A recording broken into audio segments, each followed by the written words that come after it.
fokus juga. Cuma rezeki kita orang tak ada dekat ISF tu. So kalau tak ada rezeki kat ISF. Okey Cibi, mungkin boleh share hari ni Cibi berada di IOI dengan Realme, apa yang Cibi buat hari ni? Okey, so hari ni kita orang launching phone terbaru Realme iaitu Realme 40 series.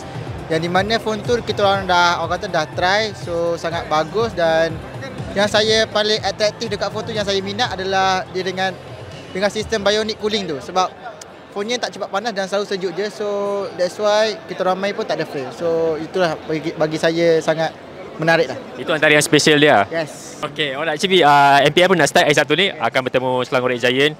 Macam mana persediaan pasukan untuk game hari pembukaan hari Sabtu ni? Okey, persediaan kita orang untuk game yang hari Sabtu ni mungkin kita orang just buat yang terbaik. Dan kita tahu yang kita orang akan bertemu dengan King SRG. So kita orang just buat yang terbaik dan buat yang terbaik lah. Okey, kan hari tu kan ada lawan kelayakan untuk ISF kan. Dan kalau ada tak efek benda tu ataupun korang tak fokus sebenarnya benda tu ataupun lebih fokus pada MPL sebenarnya?